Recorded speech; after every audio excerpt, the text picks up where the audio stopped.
این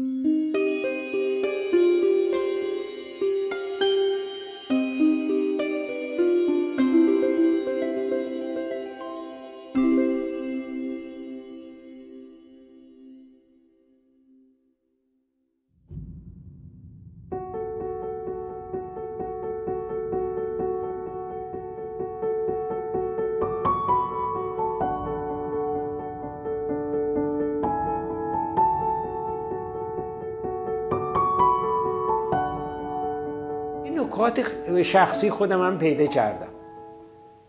یعنی وقتی یه چیزی کتابا نوشته بود، یه مطالبی هم خودم پیدا کردم که تو کتابا نبود. مثلا بررسی اجتماعی نگارگری در دوران مغول. یهو من اینا رو کنار هم که چیدم دیدم ای بابا، در دوران مغول اکثر نقاشی یا نگارگری ها که کردن اکثرش از مرج اسکندر، مرج اسفندیار، جنگ ها، کشتن اژدهاها. اینا چی هن؟ اینا چرا انتخاب کردن از مرج؟ چرا شادی نیست در این دوران؟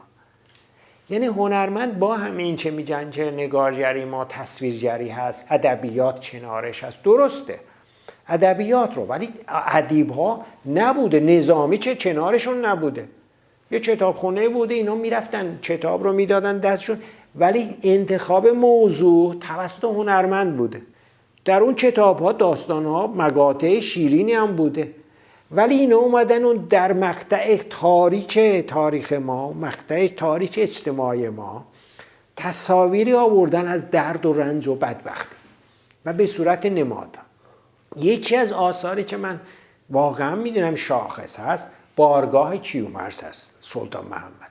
شما ببینید تصویر از لحاظ ساختار که اصلا بحث ساختار پیچیده‌ای داره و کادر رو میبره بالا و برمیگرده، ساختارش موضوعش هم دردآوره و قابل بحثه.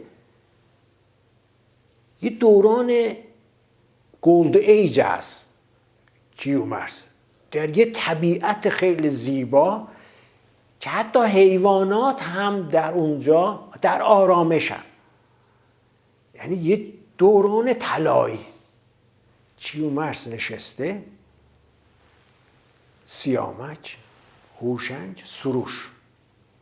یه مثلثی اونجا هست، هوشنگ بعده. سروش داره خبری میاره. پسرت رو دیو سیاه خواهد کشت. غم.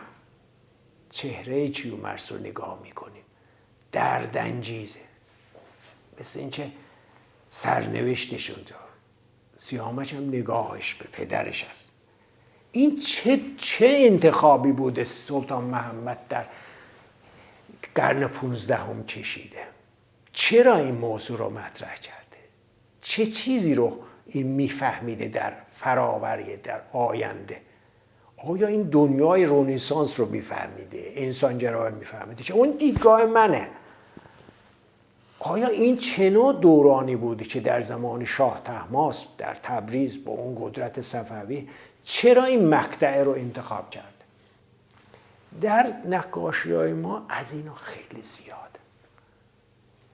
من معتقدم اینا از این دیدگاه بررسی نشده.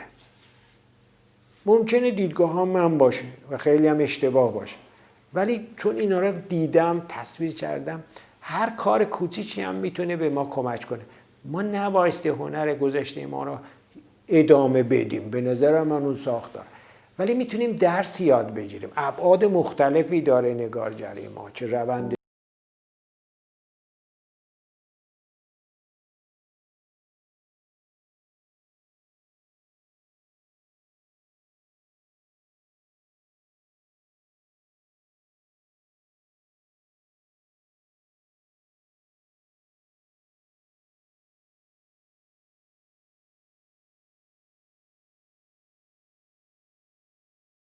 شاه طهماسب هم بعدم که دید نمیتونه نقاشی یاد بگیره، دوستان ول کرد. نامه‌ای هست که به نظر من بهزاد نامه نوشته: عزیز من، ما از صبح تا شب اینجا کار کردیم، سالیانه کار کردیم. شاه طهماسب و شاهنامه رو به اون زیبایی کار کردن، یا نظامی رو دوتا مصور شد اون کتابای ارزشمندی بود که بعد برگشت دیگه به ایران. من اونا رو از نزدیک دیدم اون برگشت، ولی آثار خیلی زیادی که در متروپولیتان مونده و جای دیگه و اینا قابل بحثه. که بعد پایتخت که میره به قزوین تمام شد، تبریز دیگه خاموش. من اینو مطرح میکنم که وقتی از قزوین دیگه به شاه عباس میره به اصفهان که اونجا شکل گیریش فرق میکنه، بحث رضا عباسی مطرح میکنه، تأثیرات ما غرب رو داریم، اروپا رو داریم، حتی کپی کار داریم. تیتیان یکی از کارهایشون که میتونیم بگیم که اون زنای خوابیده هست که اونجا ونوس، اینجا زنای دوره شاه عباس.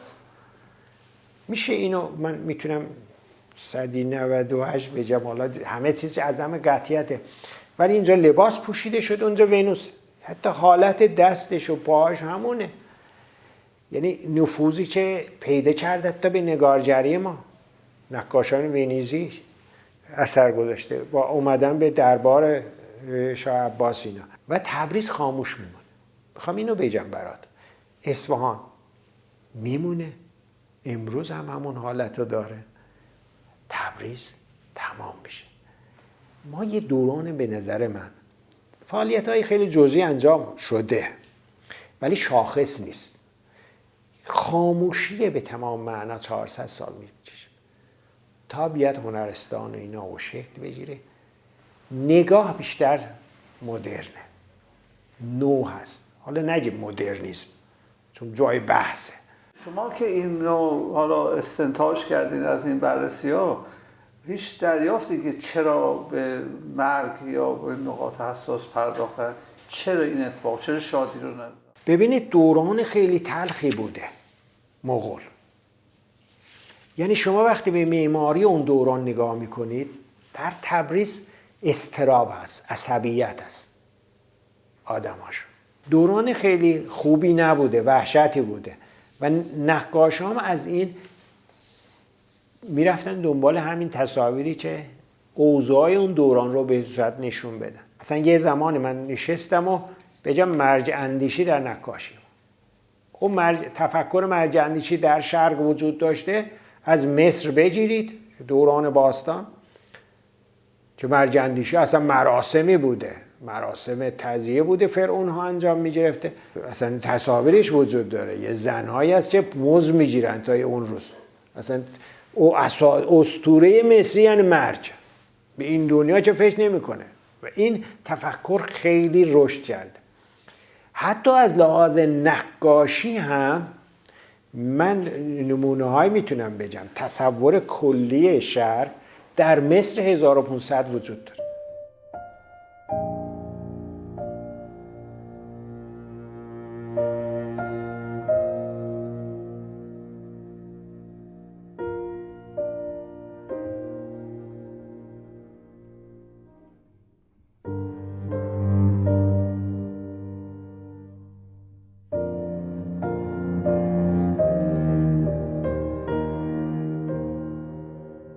ما به عنوان واقعیت نگاه نمی‌کنیم به هنر. ما نمیخوام جهان بیرون رو دوباره باز آفرینی بکنیم تفکر رو. اون چیزی که از یونان به روم رسید، رومی ها دنبال این بودن. دنبال این بودن که واقعیت رو دوباره زنده بکنن. یعنی غالب گیری های از مرده ها میچشیدن و عینیت گرایی که میچشیدن. حالا اون چیزی که در یونان به عنوان آرمانگرایی بود، در روم به صورت واقعی میخواستن بشن. یعنی توهم. نقاشی ها رو صورت توهم پیدا کرده. طوری اتاق رو آرایش میدن که شما فکر کنید فضا وسعت پیدا کرده. یعنی دیوارنگاری هایی که از پومپئی و هرکولانیوم در اومدن اینجوری دیده میشه. شما خیال میکنید این دیوار پنجره‌ای هست که شما بیرون از اون فضا رو هم میبینید. این تفکر اروپایی است، به نظر من تا پیکاسو هم پیش میاد، امروز هم پیش میاد. اصلا پیکاسو دنبال واقعیت بود در کوبیسم. اینو من روندش رو من دیدم. یکی از چون من اومدم پیکاسو رو چیکار کردم؟ نقاشی رو چیدم، دوره ها روز شماری شد چیدم کنارم. اون موقع که تاثیر گرفته از حالا رفته موزه مردم شناسی هنر آفریقایی رو دیده، دقیقا خودش بیان میکنه من چجوری دیدم وحشت کردم از جا. یعنی اونا هم تاثیر گذاشته. اومده یه زنی رو این نقاشی چشیده، زن رو پیچونده، صورتش دیده میشه، بخشی از سینه هاش دیده میشه، بخشی از پشتش دیده میشه، آره باستنش، پاهاش هم دیده میشه.